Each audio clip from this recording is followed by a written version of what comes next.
بسم اللہ الرحمن الرحیم۔ کسی علاقے میں ایک خوبصورت نوجوان لڑکا رہتا تھا۔ اس لڑکے کو جناکاری کی عادت پڑ گئی تھی۔ وہ جب تک کسی لڑکی سے جنا نہیں کر لیتا تھا تو اس کو چین نہیں آتا تھا۔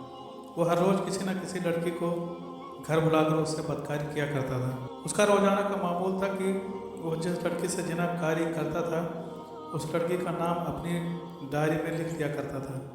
صبح سے لے کر بستر پر جانے سے پہلے جو بھی بدکاری، جناکاری یا پھر کوئی اور غلط کام کیا کرتا تھا اس کو اپنی ڈائری میں درج کیا کرتا تھا۔ ایک دن وہ اپنی ڈائری کھولے بیٹھا تھا کہ کسی نے دروازے پر دستک دی۔ جب اس نے دروازہ کھولا تو اس نے دیکھا کہ دروازے پر ایک حسین و جمیل عورت کھڑی ہوئی ہے۔ اس لڑکے نے عورت سے دریافت کیا کہ تم کون ہو، کہاں سے آئی ہو، یہاں کیا کرنے کے لیے آئی ہو؟ عورت نے لڑکے کو بڑے معصومانہ چہرے کے ساتھ جواب دیا کہ میں ایک بیوہ عورت ہوں، میرے خاوند کو مرے ہوئے کئی عرصہ گزر گیا ہے۔ میں اپنے بچے کے ساتھ بڑی مشکل سے گزر بسر کر رہی ہوں۔ میرے بچے گھر میں بھوک اور پیاس سے تڑپ رہے ہیں۔ آپ کی مہربانی ہوگی اگر آپ میری کچھ مدد کر دیں۔ لڑکے نے عورت کا حسن و جمال دیکھا تو اس کی نیت خراب ہو گئی۔ نوجوان نے عورت کو گھر میں بلا لیا۔ نوجوان نے عورت سے کہا کہ تم جتنے پیسے مانگو گی میں تمہاری مدد کرنے کے لیے تیار ہوں، مگر میری ایک شرط ہے کہ تم میرے ساتھ جناکاری کرو۔ عورت نے نوجوان کی بات سے انکار کیا تو لڑکے نے عورت سے زبردستی کرنے کی کوشش کی۔ جب نوجوان نے عورت کو اپنی باہوں میں لیا تو عورت چیخ و پکار کرنے لگی۔ عورت نے اللہ تعالیٰ سے دعا کی کہ اللہ تعالیٰ مجھے اس بدکار جانی نوجوان سے بچا لے، یا اللہ تعالیٰ میری عزت کی حفاظت فرما۔ عورت نے خدا سے دعا کرنے کے بعد لڑکے کو کہا، اے نوجوان، تم بدکار ہو، جانی ہو، کیا تم کو موت یاد نہیں ہے؟ اپنی حرکتوں سے باز آ جا۔ موت نے تو بڑے بڑے سرداروں اور بادشاہوں کو نہیں بخشا ہے، تو اللہ تعالیٰ سے اپنے گناہوں کی توبہ کر لے، ورنہ اللہ تعالیٰ تم کو معاف نہیں کرے گا۔ تمہارا حال بہت ہی برا ہوگا۔ تمہارا کیا خیال ہے؟ اس بند کمرے میں تمہیں کوئی یہ بدکاری کرتے نہیں دیکھے گا۔ بے شک اللہ ہر جگہ موجود ہے۔ عورت کی بات سن کر نوجوان کے دل میں اللہ تعالیٰ کا خوف پیدا ہو گیا۔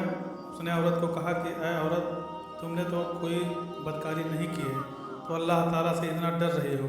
میری تو زندگی ہی بدکاری اور جناکاری میں گزر گئی ہے۔ میں نے تو کبھی اللہ تعالیٰ سے توبہ و استغفار نہیں کیا ہے۔ یہ باتیں کرتے ہوئے نوجوان کی آنکھوں میں آنسو آ گئے۔ اس نوجوان نے حسین و جمیل عورت سے کہا کہ میں تمہارے ساتھ کوئی بدکاری نہیں کروں گا، تم سکون و آرام سے بیٹھ جاؤ۔ اس نوجوان نے اس لڑکی کو کھانے پینے کی چیزیں اور کچھ رقم دے کر بھیج دیا۔ نوجوان نے کہا، اے حسین و جمیل عورت، جا کر اپنے بچوں سے کہو کہ میرے حق پہ دعا کرنا کہ اللہ تعالیٰ میرے گناہوں کو معاف فرما دے۔ میں بھی آج کے بعد کوئی جناکاری اور غلط کام نہیں کروں گا۔ اس عورت نے جاتے ہوئے ان نوجوان کو دعائیں دی کہ اللہ تعالیٰ تمہارے سب گناہوں کو معاف فرما دے، اللہ تعالیٰ تم پر اپنا رحم و عطا کرے۔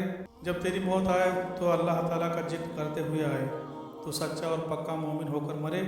یہ دعائیں دیتے ہوئے وہ عورت اس نوجوان کے گھر سے چلی گئی۔ جب عورت ان نوجوان کا گھر چھوڑ کر چلی گئی تو نوجوان کے دل میں آیا کہ میں نے اپنی جوانی کا سب سے نیک کام کیا ہے، کیوں نہ گناہوں کو مٹا کر اب سے نیکیاں لکھنا شروع کروں۔ چنانچہ ڈائری پر یہ کام لکھنے کے لیے ڈائری کو کھولا تو دیکھ کر حیران رہ گیا کہ ڈائری بالکل صاف تھی، اس پر کچھ نہیں لکھا ہوا تھا۔ اللہ تعالیٰ نے اس بیوہ عورت کی دعا سے اس نوجوان کے سب گناہوں کو معاف فرما دیا تھا۔ نوجوان نے ساری ڈائری کے ایک ایک صفحہ کو دیکھا تو ہر صفحہ نیا اور صاف تھا، جیسے کہ اس پر کچھ لکھا ہی نہیں ہوا تھا۔ وہ اپنی ڈائری کھولے ہوئے بیٹھا کہ اس بندے کو ایک غائب سے آواز سنائی دی، اے اللہ تعالیٰ کے بندے، اللہ تعالیٰ نے تمہارے سارے گناہوں کو معاف فرما دیا ہے۔ اللہ تعالیٰ تمہارا بن چکا ہے تو اللہ تعالیٰ کا بن چکا ہے۔ جب تیری موت آئے گی تو وہ ایمان پر ہی آئے گی۔ اس دن کے بعد وہ نوجوان ہر وقت اللہ تعالیٰ کی عبادت میں مصروف رہا کرتا تھا۔ اللہ تعالیٰ سے دعا ہے کہ اللہ تعالیٰ ہم کو نیک کام کرنے اور برے کاموں سے نیکی کی ہدایت عطا فرمائے، آمین یا رب العالمین۔